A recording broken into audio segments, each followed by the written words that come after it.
Union cabinet ने unified pension scheme को approve किया है, इसको अनुमोदित किया है और ये स्कीम अभी आने वाले समय में लागू होगी। इस स्कीम के 5 पिलर्स हैं। सबसे इंपॉर्टेंट विषय था कर्मचारियों की तरफ से कि हमें अश्योर्ड अमाउंट एक चाहिए, जो बहुत लॉजिकल और वाजिब रिक्वायरमेंट था।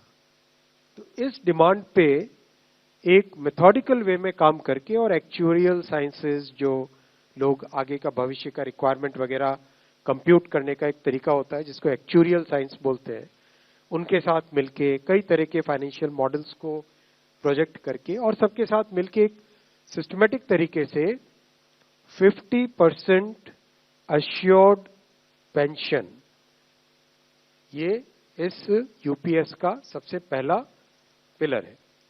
इसकी डिटेलिंग देखनी चाहिए हमें। जो ये अमाउंट मिलेगा वो रिटायरमेंट से पहले के 12 महीनों की एवरेज बेसिक पे का 50% होगा। मैं रिपीट कर रहा हूं, अश्योर्ड पेंशन का जो अमाउंट है that will be the average of basic पे ऑफ 12 मंथ्स बिफोर सुपर एनुएशन, उसका 50% होगा। और इस फुल पेंशन के लिए जो क्वालिफाइंग सर्विस रहेगी वो रहेगी 25 इयर्स, यानी 25 वर्ष तक अगर किसी ने काम किया है, सेवा की है, तो उसको फुल पेंशन यानी जो ये अश्योर्ड पेंशन का अमाउंट है वो मिलेगा। 25 साल से अगर कम है लेकिन 10 साल से ज्यादा है तो उसमें प्रोपोर्शनेट पेंशन रहेगी, प्रो रेटा वो पेंशन का अमाउंट बनेगा। जो कभी किसी कर्मचारी की डेथ हो जाए तो फैमिली पेंशन एक बहुत बड़ा, स्पाउस के लिए ये बहुत बड़ी एम्प्लॉयज की एक रिक्वायरमेंट थी, डिमांड थी। तो सेकंड पिलर इस यूपीएस का है अश्योर्ड फैमिली पेंशन। किसी भी कर्मचारी के डिमाइज से पहले, इमीडिएटली पहले जो पेंशन थी, अमाउंट था, उसका 60% मिलेगा एम्प्लॉय के, डिसीज्ड एम्प्लॉय के स्पाउस को। ये सेकंड पिलर है। थर्ड पिलर है अश्योर्ड मिनिमम पेंशन। कई बार देखा कि सर्विस कम होती है और कंट्रीब्यूशन जितना हुआ है उससे एक सफिशिएंट अमाउंट नहीं मिल पाता था, और ये अपने आप में एक बड़ा विषय था केंद्र सरकार के कर्मचारियों का और एनपीएस में जुड़े सभी कर्मचारियों का।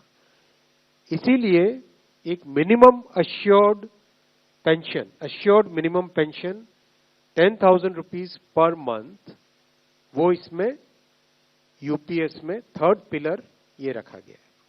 इसके साथ आगे वाले पॉइंट को जोड़ के करेंगे तो अगर डीएनएस रिलीफ यानी महंगाई से रिलेटेड रिलीफ जो मिलेगी तो वो आज की तारीख में होते होते करीब करीब 15,000 रुपए पर मंथ हो जाती है, which is a substantial relief part of this entire pension system.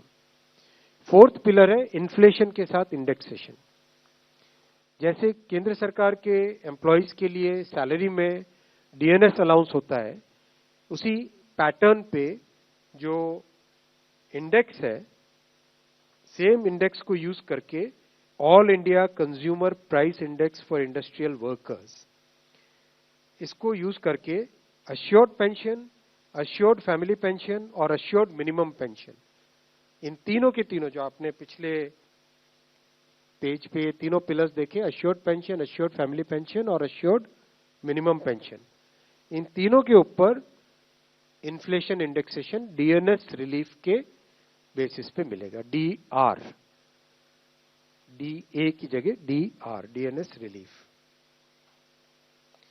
पांचवा पिलर है इस स्कीम का lump sum payment at superannuation in addition to gratuity.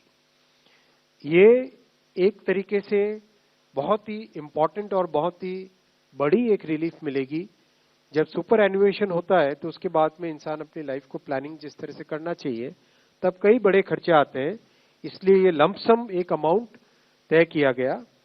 यह है कि हर 6 महीने की सर्विस के लिए मंथली इमोल्यूमेंट्स विच मीन्स पे एंड डीए कंबाइंड, उसका 10% अमाउंट। तो ये एक अपने आप में सब्सटैंशियल एक अमाउंट रह जाएगा। जैसे मान लीजिए किसी का 30 इयर्स की सेवा है, तो उसमें करीब करीब 6 महीने की सैलरी, समरतन साहब दैट्स करेक्ट ना, करीब करीब 6, तो उसको 6 महीने की इमोल्यूमेंट्स जो उसकी रहेगी पे प्लस डीए मिला के, वो एक लमसम अमाउंट की तरह मिलेगा।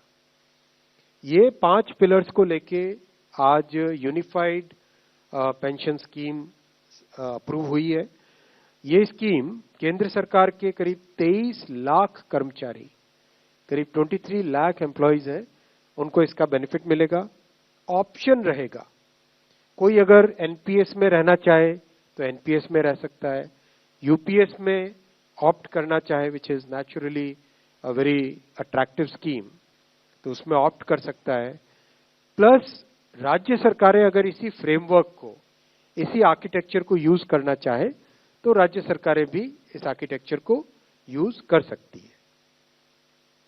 अगर राज्य सरकार के कर्मचारी भी इसमें शामिल होते हैं तो करीब 90 लाख के आसपास टोटल कर्मचारी इसका बेनिफिट मिलेगा। सबसे इंपॉर्टेंट जो आज के इस फैसले का बहुत ही महत्वपूर्ण पार्ट है, वो है कि कर्मचारियों पर इस स्कीम का भार नहीं पड़ेगा। आज एम्प्लॉइज 10% कंट्रीब्यूट करते हैं, और आपको जानकारी होगी कि 10 वर्ष पहले तक सरकार भी 10% कंट्रीब्यूट करती थी, यानी 10+10 टोटल कंट्रीब्यूशन होता था। लेकिन मोदी जी ने 2019 में इस 10% कंट्रीब्यूशन को बढ़ा के 14% किया था। जो केंद्र सरकार का कंट्रीब्यूशन है उसको बढ़ा के 14% किया था। That itself was a very big contribution, big jump in the amount of contribution. अब वो कंट्रीब्यूशन बढ़ के 18.5% हो जाएगा। वो कंट्रीब्यूशन बढ़ के 18.5% हो जाएगा। ये स्कीम 1/4/2025 से लागू होगी। तब तक इसके लिए जो भी सारे स्ट्रक्चर्स, पोर्टल वोटल सब बनने होंगे, रूल्स रेगुलेशंस, वो सारे बन जाएंगे 1 अप्रैल 2025 से। 1 अप्रैल 2025 से लागू होगी ये स्कीम। और जितने भी एग्जिस्टिंग एम्प्लॉइज हैं एनपीएस में, उन सबको ये ऑप्शन मिलेगा, वो यूपीएस में शामिल हो सकते हैं।